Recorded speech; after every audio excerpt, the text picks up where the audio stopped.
Je salue le peuple de Dieu, je suis le frère de Sceaux, prédicateur de l'évangile de Jésus-Christ. Aujourd'hui encore, je suis avec vous. Nous allons continuer l'enseignement que nous avons débuté depuis la semaine passée. Et nous parlions tantôt de l'alliance du testament, de la première alliance du premier testament et la première sacrificature pour Israël. Et nous avons dit dans la première alliance que le Dieu a traité une alliance avec Israël, avec un sacrifice animal qui devait permettre, qui devait donner certaines sanctifications au peuple d'Israël. Et le testament a participé à cette sanctification-là aussi, parce que le testament a permis à Israël d'avoir un territoire, d'avoir une loi et une qualification pour son peuple, c'est-à-dire un peuple de sacrificateurs. Or, pour être sacrificateur de l'Éternel, il faut être saint comme lui. Donc, l'alliance participe aussi à la sanctification. Aujourd'hui, nous allons comprendre pourquoi la sanctificature aussi participe à la sanctification du peuple d'Israël. Parce que c'était ça aussi une volonté de Dieu pour Israël, les maintenir dans la sanctification. Il a dit, je suis saint et vous devez vous aussi être saint, un peu plus saint pour moi. Comme selon les Écritures, Deutéronome 14, verset 2. Verset 1 à 2. Vous êtes les enfants de l'Éternel Dieu, votre Dieu. De l'Éternel, votre Dieu. Vous ne vous ferez point d'incision et vous ne ferez point de place chauve entre les yeux pour un mort, car tu es un peuple saint pour l'Éternel ton Dieu. Et l'Éternel ton Dieu t'a choisi pour que tu fusses un peuple qui lui appartient entre tous les peuples qui sont sur la terre, sur la surface de la terre. Amen. Par conséquent, nous pouvons dire que la sanctification d'Israël va elle aussi participer à la sanctification du peuple d'Israël. La sanctification aussi respecte un certain nombre d'éléments. Doit avoir des éléments, et ces éléments-là, nous allons les citer avant de commencer, c'est-à-dire le sanctuaire, le sacrificateur, les sacrifices, les victimes de sacrifices, les requérants, les destinataires et le sacerdoce. Pour Israël, le sanctuaire, c'est le tabernacle et le territoire même d'Israël. Oui, le territoire d'Israël est un sanctuaire. Et sur le territoire, il y a le tabernacle aussi, qui est un sanctuaire. Ce n'est pas à dire qu'il y avait deux sanctuaires, non. Le premier sanctuaire, c'est le territoire d'Israël que Dieu lui-même a choisi. Il a dit, sur ce terrain-là et sur ce lieu-là, j'aurai mes yeux. Donc déjà, Israël, mais c'est un sanctuaire, puisqu'il a dit que le royaume d'Israël, il faisait d'Israël un royaume de sacrificateurs.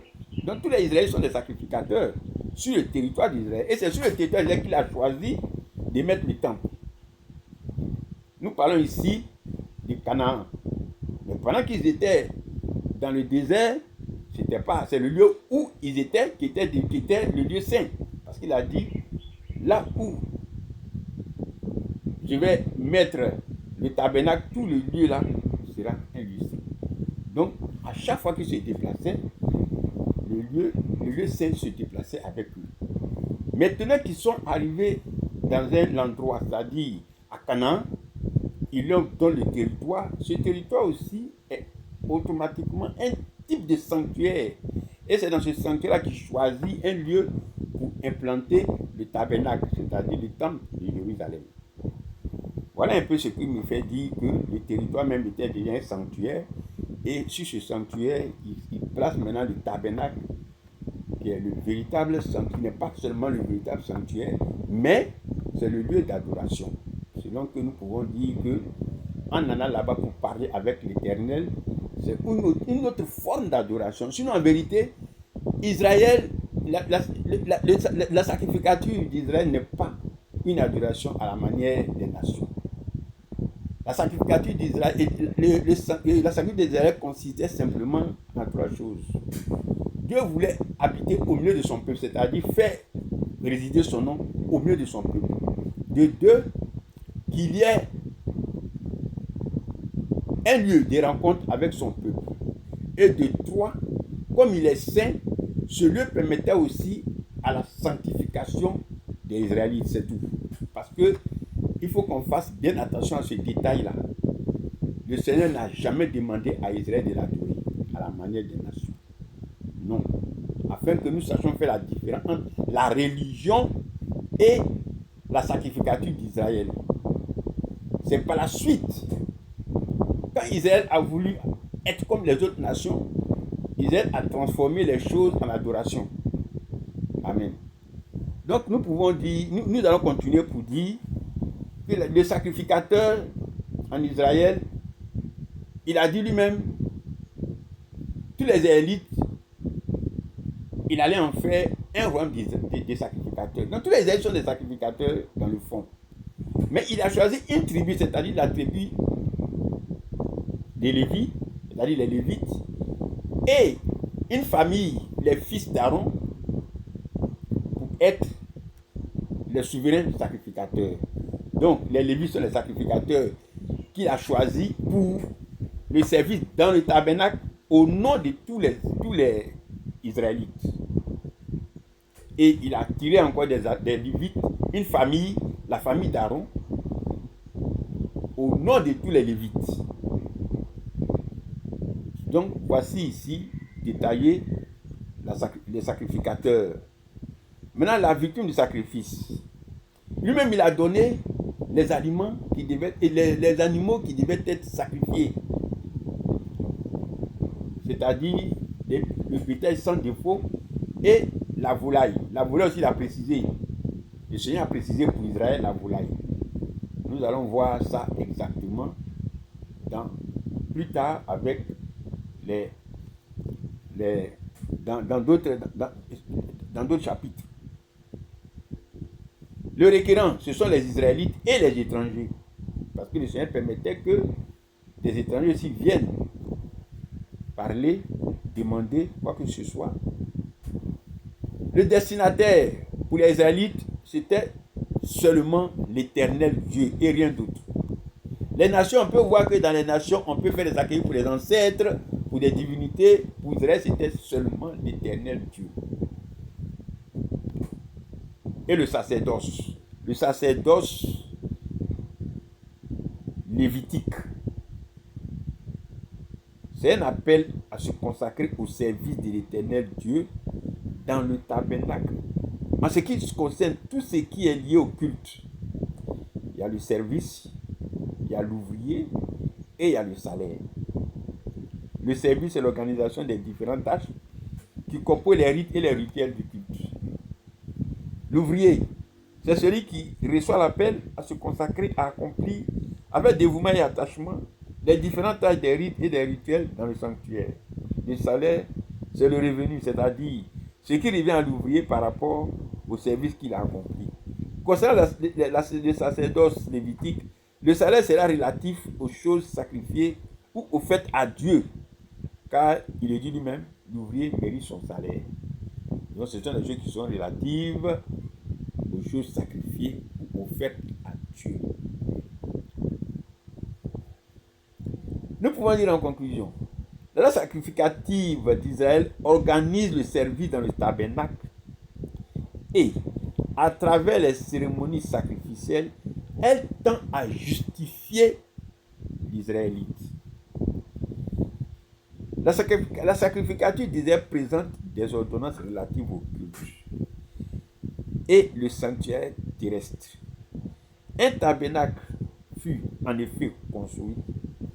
Dans la partie antérieure appelée le lieu saint était le chandelier, la table et les pains de proposition.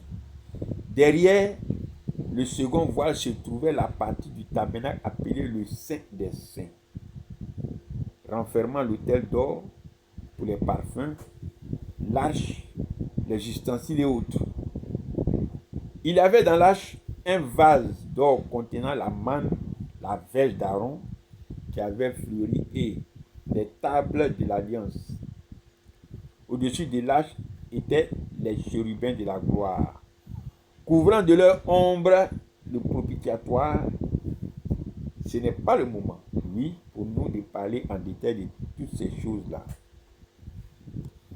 Ces choses étant ainsi disposées, les sacrificateurs qui font le service entrent en tout temps dans la première partie du tabernacle.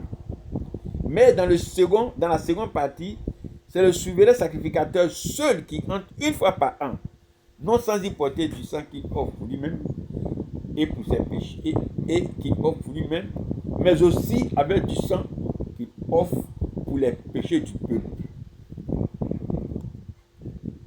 Voilà un peu dit par là, dit ici, ce qui concerne la sacrificature d'Israël. Si nous voulons conclure par rapport à la première alliance, le premier testament et la première sacrificature d'Israël, nous dirons, en conclusion, nous constatons que la première alliance, le premier testament et la première sacrificature d'Israël ont pour fondement le sacrifice animal, mais à la manière de l'Éternel Dieu. Le sacrifice animal, mais à la manière de l'Éternel Dieu, c'est-à-dire la loi. Le traité, c'est la loi que Dieu donne à Israël, et une sacrificature avec des principes donnés par l'Éternel Dieu lui-même, et toutes les autres choses que nous avons pu constater. Donc, en fin de compte, nous pouvons dire Israël et les nations ont en partage la première alliance, le premier testament, la première sacrificature. Mais il y a des différences notables par rapport à leur contenu et aussi par rapport à leurs objectifs. La première alliance, le premier testament, la première sacrificature concerne deux peuples, deux territoires et deux lois. D'une part, il y a les nations et leur alliance, leur testament et leur sacrificature avec leur territoire, qui est la terre, qui est maudite, dans la permissive, le règne animal, et elles sont livrées au diable. Et d'une autre part, il y a Israël et son alliance, son testament et sa sacrificature, avec le territoire Canaan qui est béni. Une loi donnée par l'Éternel Dieu qui est juste, et qui lui donne la sagesse et l'intelligence, et qui lui donne sa sagesse et son intelligence. Amen. Frères et sœurs, nous allons nous arrêter là pour aujourd'hui, et prochainement, nous allons parler des nations avec sa première alliance, son premier testament et sa première sacrificature. Que Dieu vous bénisse.